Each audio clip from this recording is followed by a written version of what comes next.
ഈ ദൈവത്തിന്റെ വചനമാ. വചനം എന്ത് പറയുന്ന? ആമേൻ, ഫിനിഷ്. അതിന്റെ അപ്പുറത്തേക്ക് ചിന്തിക്കാൻ ഞാനും നിങ്ങളെ വചനം എഴുതിയേ. ദൈവത്തിന്റെ വചനം പറയാണ്, എന്റെ വചനത്തോട് നീ ഒന്നും കൂട്ടരുത്, അതിൽ നിന്നൊന്നും കുറയ്ക്കരുത്, നിന്നെ കള്ളനായി പിടിക്കാൻ ഇടവരരുത്. ഹല്ലേലൂയ. ഞാൻ അശക്തനാണ് ഈ കേസിൽ. എനിക്കിൽ നിന്നൊന്നും കൂട്ടാനും പറ്റില്ല, ഒന്നും കുറയ്ക്കാനും പറ്റില്ല. ബൈബിൾ എന്ത് പറയുന്നു? ആമേൻ, ഹല്ലേലൂയ. കൂട്ടി ഒരു ഡിനോമിനേഷൻ ഉണ്ടാക്കണ്ട, കുറച്ച് ഒരു ഡിനോമിനേഷൻ ഉണ്ടാക്കണ്ട. എനിക്കൊരു ഡിനോമിനേഷൻ, ഒരു സാമ്രാജ്യമോ ഈ ലോകത്ത് ഫേമസ് ആകാൻ ഞാൻ ആഗ്രഹിക്കുന്നതില്ല. ദൃശ്യമണ്ഡലത്തിൽ ഫേമസ് ആകണ്ട, കാരണം ഞാൻ ഓൾറെഡി എന്റെ ദൈവത്താൽ അദൃശ്യമണ്ഡലത്തിൽ ഫേമസാ. ഹല്ലേലൂയ. നീ അദൃശ്യമണ്ഡലത്തിൽ ഫേമസ് ആണോ? ശ്രദ്ധിച്ചോ, നിന്നെ ദൈവം അറിയും. യോബിനെ ദൈവം അറിയുന്നത് പോലെ. പിശാചിനെ കണ്ടപ്പോൾ പിശാച് ഇങ്ങനെ കറങ്ങി അടിച്ചിട്ട് ഒരു ദൈവത്തിന്റെ അടുക്കലെത്തി. അപ്പൊ ദൈവം ചോദിക്കുക, കണ്ടായിരുന്നോ? ആരെ കണ്ടായിരുന്നോ നീ ചോദിക്കണേ? ആരെ കണ്ടായിരുന്നോ നീ ചോദിക്കണേ? എൻ്റെ ദാസനായ യോബിനെ കണ്ടായിരുന്ന? അപ്പൊ ഹൃദയം നിറഞ്ഞ് കവിയെന്നാണ് അതരം സംസാരിക്കുന്നത്. അപ്പൊ ദൈവത്തിന്റെ ഹൃദയത്തിൽ ആരായിരിക്കണേ? യോബ. ഈ സ്ഥലത്ത് ജോസഫ് കയറണം. ദാനിയേലിനെ കുറിച്ച് പറയാണ്, the MVP, the most beloved person. ഇവിടെ VIPs ഉണ്ട്, MVPs ഇല്ല. The most beloved person. അല്ലേ, ദൂതം വന്നിട്ട് പറയുന്ന രംഗ സ്വർഗത്തെ ഭയങ്കര ഫേമസാ. ദൂതം വന്നിട്ട് പറയാ, ഏറ്റവും പ്രിയ പുരുഷനായ ദാനിയേലേ, ഇത് ഏറ്റവും പ്രിയ പുരുഷനാ. നീ എന്നെ അറിഞ്ഞ, നീ ആത്മലോകത്ത് ഭയങ്കര ഫേമസാ. നീ ദൈവത്തിന്റെ ഹൃദയത്തിലാ വളരണേ, മനുഷ്യ ഹൃദയത്തിലല്ല. മനസ്സിലായോ? മനുഷ്യ ഹൃദയത്തിലല്ല വളരണേ, ദൈവത്തിന്റെ ഹൃദയത്തിലാണ് നീ വളരണേ. ഹല്ലേലൂയ. മക്കളെ, നമ്മൾ ദൈവത്തെ ഹൃദയത്തിൽ വളരാം. മനുഷ്യ ഹൃദയത്തിൽ വളർന്നവൻ നാളെ മനുഷ്യനെടുത്ത് തലക്കെട്ടടിക്കും. ഇന്ന് പൊക്കി പറയും, നാളെ അവനെടുത്ത് തലക്കെട്ടടിക്കും. മനസ്സിലായോ? നാളെ അവൻ തലക്കെട്ടടിക്കും. ഹല്ലേലൂയ. അനേകർ വചനം കേട്ട് വചനം കിട്ടു, ജോസഫ് എന്നാ വചന. കുറച്ച് ദിവസം കഴിയുമ്പോൾ എന്തെങ്കിലും അവൻ്റെ മാനസാന്തരത്തെക്കുറിച്ച്, അവളുടെ മാനസാന്തരത്തെക്കുറിച്ച് പറഞ്ഞ് എടുത്തിട്ട് തലക്കെട്ടടിച്ചിട്ട് ഓട്ടോടും. ഹല്ലേലൂയ. മനുഷ്യനെ വിശ്വസിക്കണ്ട.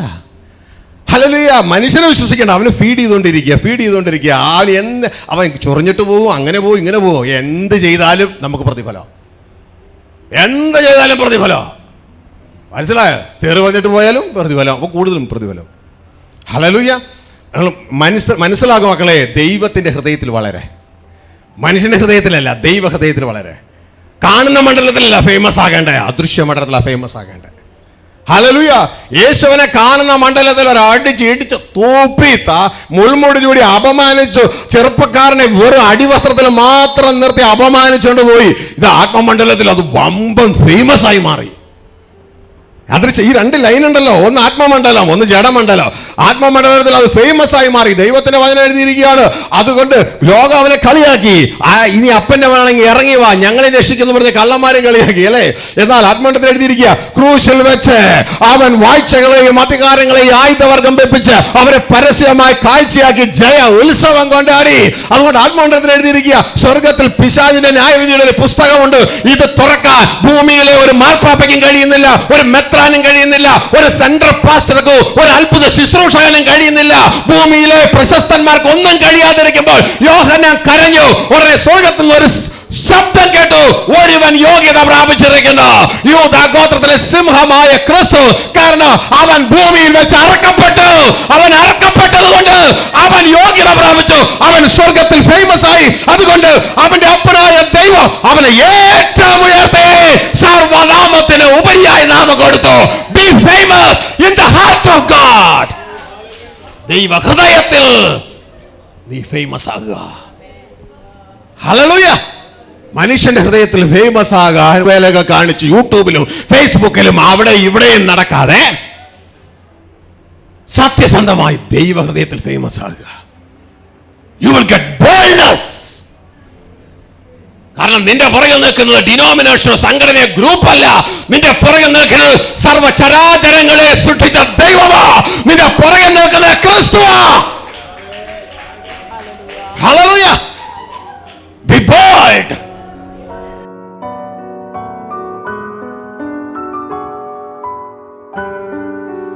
അപ്പൊ ഞാൻ ആ പുസ്തകമൊക്കെ എനിക്ക് കിട്ടി. ഭയങ്കര അനുഗ്രഹമാണ്. ഞാനിപ്പോ ചർച്ചിൽ അത് നന്നായിട്ട് പഠിപ്പിക്കുന്നുണ്ട്. ആ വിഷയങ്ങൾ ഭയങ്കരമായിട്ട് നമ്മുടെ ആത്മീക തല അതുകൊണ്ട് തുറന്നു. അസാധാരണമായ ഒരു കാഴ്ചയിലേക്ക് നമുക്ക് വരാൻ പറ്റും. ഭയങ്കരമായിട്ട് ജനത്തിന് ഭയങ്കര മാറ്റങ്ങളുണ്ട് അത് പറയുമ്പോൾ. മറ്റേ പ്രസംഗങ്ങൾ എന്നൊക്കെ വെച്ച് കഴിഞ്ഞാൽ വെറുതെ പ്രസംഗിക്കാന്ന് മാത്രമേ. ഇതാകുമ്പോൾ എല്ലാത്തിനും ഒരു അടുക്കും ചിട്ടയോടെ കൃത്യമായിട്ട് നമ്മൾ അവിടെ എത്തിച്ചേരുന്ന തരത്തിലുള്ള ഭയങ്കര അനുഗ്രഹം. എൻ്റെ ആത്മീയ ജീവിതത്തിൽ ഭയങ്കര മാറ്റങ്ങൾ ഉണ്ടായി. അതുകൊണ്ടാണ് ഞാൻ ആ പുസ്തകം ഇനി എത്ര പുസ്തകം ഉണ്ടെങ്കിലും മേടിക്കാൻ തയ്യാറാണ്. അതിനകത്ത് ഞാൻ യൂട്യൂബിൽ ഞാൻ കാണുന്നുണ്ട്, ഞാൻ സബ്സ്ക്രൈബ് ചെയ്തിരുന്നപ്പോൾ ഞാൻ കാണുന്നുണ്ട് ആ മെസ്സേജൊക്കെ. അപ്പം അതൊക്കെ പഠിപ്പിക്കുന്നുണ്ട്, ഞാൻ എഴുതിയെടുത്ത് പഠിപ്പിക്കുന്നുണ്ട്. അപ്പം അത് കൊള്ളാം, അത് ഭയങ്കര അനുഗ്രഹ പാസ്റ്റർ.